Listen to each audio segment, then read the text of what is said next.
What we need to do is get our students to be reading often and at their level with topics that they choose, and that can only happen with graded readers. Obviously, we can't give them the full unabridged novels, that would be too difficult. But it's like learning a musical instrument. We don't start trying to play Mozart or Beethoven. We try baby steps, if you will. But this is hugely motivating, and it doesn't happen when we use course books in the classroom every day.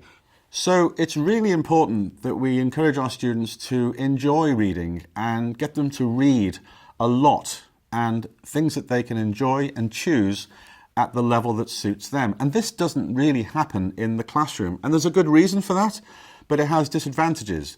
For example, we use the course book every day and we encounter texts, and we know that really the job of those texts is to explore new language, analyse the grammar, create question forms and negatives, maybe learn some new vocabulary. So we're just learning or teaching the students new things all the time, and that makes them feel that English is difficult.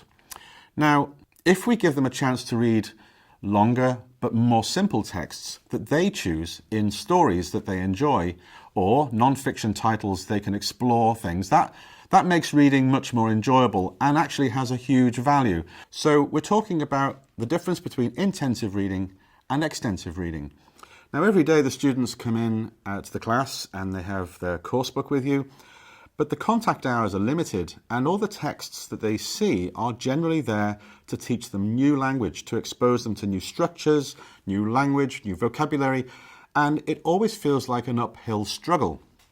And it is an uphill struggle. Learning a language is hard, so we need to make it feel easy too. And using graded readers and working with extensive reading programs allows students to go into a comfort zone that they don't have in the class. The teacher controls the class. You tell them what to read. But in extensive reading, they can choose the books they want. They can choose texts that they also feel are easy.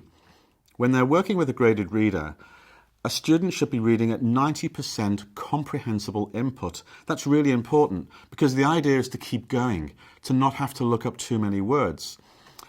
Therefore, in intensive reading, that's a great opportunity for new language. Extensive reading is a chance for the students to read at their own pace, to choose their own topics, to feel if they didn't like a book, for whatever reason, the topic or the level, they can simply change it like we do at home when we don't like a book. And this gives a huge amount of power back to the student, enhances motivation, develops learner autonomy, and they start to feel that there's an enjoyable, motivating side to learning English.